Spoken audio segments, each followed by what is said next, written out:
माफी तो आपकी पूरे खानदान ने मांगी है भाजपा की। कोर्ट में मामला चला पूरी भाजपा के खानदानी रूप से माफी वीर हैं आप लोग। सावरकर से लेकर के और शाजिया इल्मी तक सारे माफी वीर हैं। नरेंद्र मोदी से लेकर के अमित शाह तक सारे माफी वीर हैं। आप सुनिए, पहले सुनना सीखिए शाजिया इल्मी। आप लोग ने बीच में बोलना मत सीखिए और लूटा है। पहली चीज सुन लीजिए, परिवारवाद क्या है, गोडसे के परिवारवाद क्या है, सावरकर ने की थी। और इतना सावरकर की एक नहीं, मैं आपको 20 यूपी चीजें को दिखाता बर्बाद हूं। किया है, उसी यूपी को बर्बाद किया है आप लोगों ने। नाथूराम गोडसे अदालत जाते थे आप लोग और प्रतीक जी, अगर ये बात नहीं है तो आरएसएस पर सरदार पटेल ने बैन क्यों किया था? सरदार पटेल ने राजकुमार नहीं ऐसे नहीं सुरेंद्र राजपूत जी ऐसे नहीं। अगर इल्जाम है तो उसके बाद आप कहें तो तर्क के साथ कहें। जी मैं आ रहा हूं, शिवम त्यागी जी, यस शिवम दे दूं इसी बात पर। जी Shivam, Surendra Rajput ji no please, audio down, Surendra Rajput audio down, Shivam Tyagi ji, Shivam ji. Prateek ji, सबसे पहले तो मैं ये कहना चाहता हूं कि सुरेंद्र राजपूत जी आप बड़े हैं, आदरणीय हैं, हाथ जोड़कर विनती है, जब आया करें एलिगेशन लगाया करें तो पढ़ के आया करें, पढ़ के नहीं आते आप। 1948 में जब संघ को बैन किया गया था, अब सनी जरा थोड़ा ज्ञान बढ़ेगा, आपका ज्ञान बढ़ेगा।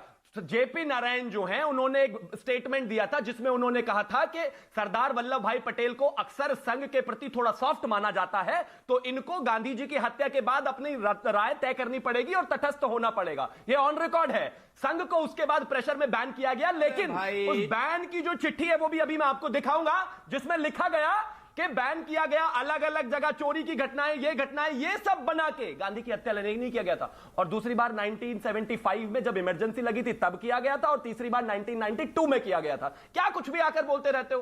किसी ने समर्थन नहीं किया गांधी जी की हत्या का, और कोई साबित नहीं कर पाया उसको आज तक। कोर्ट साबित नहीं कर पाया। भाई आप कहां से बोलने चल दिए? कुछ भी बैठ के बोलते रहते हैं, मतलब आता ना पता और नाम रख लिया प्रवक्ता, ऐसे कैसे चलेगा जी? और ज्ञान दूसरों को बताते हैं। इसलिए जब भी आप संघ के बारे में जब भी भाटी जी मैं सुरेंद्र राजपूत में आता हूं आपके पास। सुरेंद्र भाटी जी कुछ कहना चाहते हैं? दोनों लोग बकवास करते रहेंगे। नहीं, ये दोनों लोग बकवास करते audio down Surendra Rajput ji you have to wait now. Surendra Rajput ji now you have to wait, just wait. Rajkumar Bhati ji कुछ कहना चाहते हैं? राजकुमार भाटी। नहीं, मैं तो ये कहना चाहता हूँ कि गर्मा गर्मी बहुत होगी, कृपया शांतिपूर्वक बात सुने, और अपनी बात, आपकी बात भी हम शांतिपूर्वक सुनेंगे। शाजिया इल्मी ने अच्छी सड़क का जिक्र किया, मुझे बहुत अच्छा लगा, लेकिन शिवम त्यागी बार बार हिपोक्रेसी कह रहे थे। हिपोक्रेसी इसे कहते हैं कि उस पार्टी की प्रवक्ता सड़क की बात कर रही है जिसकी सरकार के पास अपनी कोई सड़क दिखाने के लिए नहीं है। जब योगी जी विज्ञापन देते हैं तो माननीय अखिलेश यादव की आगरा लखनऊ एक्सप्रेसवे को छापते हैं विज्ञापन में, और जब और कम पड़ती है तो पश्चिम बंगाल से ले आते हैं दिखाने के लिए, अमेरिका की फैक्ट्री छाप देते हैं। इनके पास अपना काम कोई दिखाने के लिए नहीं है। जब भी सरकार के विज्ञापन करते हैं तो हमारी मेट्रो का जिक्र करते हैं, हमारी 108 का जिक्र करते हैं, हमारी 100 डायल का जिक्र करते हैं, हमारे लोक भवन का जिक्र करते हैं, हमारे इकाना स्टेडियम का जिक्र करते हैं, हमारे जनेश्वर मिश्र पार्क का जिक्र करते हैं। इनके पास अपना कोई, सुनिए अब मैं बताती हूँ, साजिया जी सुनिए कृपया, इसकी असलियत बताती हूँ। साजिया जी सुनिए, ये बहुत अच्छी बात नहीं है, आप पत्रकार नहीं है, आप इस तरह बीजेपी के प्रवक्ताओं की तरह बदतमीजी न करें। आप कह रहे हैं साजिया जी सुनिए पहले मेरी बात, और हम लोग पहले मेरी बात पूरी होने दीजिए। साजिया जी पहले मेरी बात पूरी होने दीजिए। प्रतीक जी, मेरे हाथ में भारतीय जनता पार्टी का घोषणा पत्र 2017 का, संकल्प पत्र 2017, इन्होंने वादा तो किया था कि 10 नए अंतर्राष्ट्रीय स्तर के विश्वविद्यालय देंगे। साजिया जी क्या आप डिबेट नहीं करने देंगे? क्या आप चर्चा नहीं करने देंगे? मैं मुद्दे की बात कर रहा हूं, फिर आप जवाब देना। बोलिए। फिर आप जवाब देना। संकल्प पत्र में प्रतीक जी ने कहा था 10 अंतर्राष्ट्रीय स्तर के विश्वविद्यालय। अरे भाई साहब, 25 नए मेडिकल कॉलेज। मैं जवाब दे दूं? भाई मेरे सुन तो लो बहन जी, बड़े आदर के साथ मैं निवेदन करूंगी कि मैं जवाब दे दूं। प्रतीक जी ये क्या बदतमीजी आप इन लोगों की?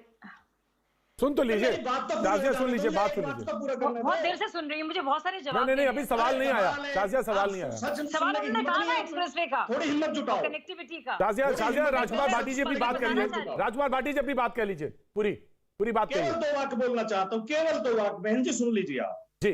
10 नए अंतर्राष्ट्रीय स्तर के विश्वविद्यालय बनाएंगे, 25 नए मेडिकल कॉलेज बनाएंगे, एम्स स्तर के 6 नए संस्थान बनाएंगे, लैपटॉप, हर बच्चे को लैपटॉप देंगे जो डिग्री कॉलेज में आएगा। और अब उपलब्धि के तौर पे गिनवा रही है शौचालय। वो यूनिवर्सिटी कहाँ गई, वो मेडिकल कॉलेज कहाँ गए, वो एम्स कहाँ गए, वो लैपटॉप कहाँ गए, वो 70 लाख रोजगार। नाउ यू रिस्पॉन्ड ये बताया जी। शाजिया इल्मी please, Shazia Ilmi now you please respond जी। आप देखिए, सबसे पहले तो मैं ये कहूंगी, क्योंकि बात हो रही थी, आप जिस तरह से जिक्र हुआ कि आप अपने नेताओं के साथ, जैसे सरदार पटेल जी के साथ आपने क्या किया, तो मैंने महात्मा गांधी जी का जिक्र किया और उस संदर्भ में मैंने इज्जत घर की बात की, जो एक ऐसी योजना है जो मुझे बहुत अपील करती है। और मैंने ये नहीं कहा कि सिर्फ वही है, मैं क्योंकि मैं शुरू करूंगी ये योजना भारत में मुलायम सिंह यादव जी ने शुरू की, ये भी आप ध्यान रखें। सुनिए, डीपीआर शौचालय की योजना माननीय मुलायम सिंह यादव ने शुरू की इस भारतवर्ष में पहली बार। मेरा वक्त आ गया है, सुनिए। अखिलेश यादव जी ने कहा कि सारा काम हमने किया था, तो उन्होंने टेंडर भरे 15-15 हजार करोड़ के। लेकिन जब योगी जी ने कमान संभाली, तो पता चला कि जमीन कहीं नहीं थी, सिर्फ टेंडर निकाले थे, टेंडर बिक गए थे। और टेंडर क्या, डीपीआर जो था या लैंड एक्विजिशन था, उसके नाम पर कुछ भी नहीं था। तो सारे टेंडर को वो क्या करना पड़ा, खारिज, और नए टेंडर निकालने पड़े, लैंड एक्वायर करना पड़ा। ये एक्चुअल काम होता है। और जहां तक कनेक्टिविटी की बात है भाई साहब, तो 4 वर्ष में 5 इंटरनेशनल एयरपोर्ट, सारे डीपीआर से लेकर एंड तक, और 70 वर्षों में 2 एयरपोर्ट। तो सिर्फ आप ही की बात नहीं है, मैं पूरी कांग्रेस, पूरी सपा, पूरी बसपा जो कर रही थी, उसके मुकाबले में आप कंपेयर भी नहीं कर सकते। एक लाख। राइट, धर्मवीर चौधरी साहब बहुत देर से बैठे हमारे साथ डिबेट में आए हैं। नहीं, मैं बता रही हूँ जी, राइट शाजिया, आपका जवाब हुआ। धर्मवीर चौधरी बीएसपी से हमारे साथ जुड़े हैं, बहुत बहुत शुक्रिया। धर्मवीर जी, जिस तरह से समाजवादी पार्टी ने कहा कि वो मंदिर बनाएंगे, लेकिन आपने कुछ दिन पहले कहा था कि नहीं, अब कोई मूर्ति नहीं, लेकिन अब काम की बात होगी। धर्मवीर चौधरी साहब। प्रतीक जी, आदरणीय बहन कुमारी मायावती जी के 10 साल पहले जो काम शुरू किए थे उत्तर प्रदेश में, चाहे वो उत्तर प्रदेश में मेट्रो का जाल बिछाने का काम हो, चाहे वो एक्सप्रेस वे हो, और चाहे वो जो है दूसरे तो वो कहते हैं कि काम हो, समाजवादी पार्टी का जेवर एयरपोर्ट। अरे सुन तो लीजिए भाई साहब, तो ये जो काम आदरणीय बहन जी ने इनकी आधारशिला रखी थी, आज तक ये कितने आगे बढ़े हैं ये पूरा प्रदेश जानता है, 22 करोड़ की जनता जानती है, पूरा देश जानता है, और आप लोग भी जानते हैं। ये जो समाजवादी पार्टी और बीजेपी और कांग्रेस वाले अभी लड़ रहे थे आपस में, ये इनकी नूरा कुश्ती का खेल चल रहा है। और पूरा प्रदेश देख रहा है। 60 साल के कुशासन के, कांग्रेस के 60 साल के कुशासन को देश की और प्रदेश की जनता ने नकार दिया, और कांग्रेस वालों ने इन मनुवादियों के हाथ में सरकार दे दी। आज कांग्रेस का ये फेल्यूर था जो 7 साल की देश में सरकार चल रही है, और उत्तर प्रदेश में योगी जी की 4.5 साल की बगैर लॉ एंड ऑर्डर की सरकार चल रही है। आज प्रदेश में सबसे ज्यादा दलितों के ऊपर अत्याचार हो रहे हैं, आज प्रदेश में बहन बेटियों के ऊपर सबसे ज्यादा अत्याचार हो रहे हैं। आज पूरे प्रदेश की जनता भय में जी रही है। आज किसान जो है वो 600 से ज्यादा मर चुके हैं बॉर्डर के ऊपर, और डबल इंजन की सरकारों के कान पर जू नहीं रेंग रही है। ये साजिया इल्मी खुद स्वयं एक महिला है, ये एक महिला के दर्द को भली भांति समझ सकती है, लेकिन हाथरस में दलित की बेटी के साथ क्या हुआ, और सरकार की नाकामी पूरे प्रदेश में देखी है। कैसे एक मिट्टी का तेल छिड़क करके एक बेटी के अंतिम संस्कार को भी इस सरकार ने नहीं होने दिया। तो ये पूरा देश, पूरा प्रदेश देख रहा है। भला हो टीवी चैनलों का जो उन्होंने उस बेटी के रिपोर्ट को दिखाया, और उसकी आज सीबीआई इंक्वायरी चल रही है, लेकिन पीड़ित परिवार के हाथ में कुछ भी नहीं लगा है।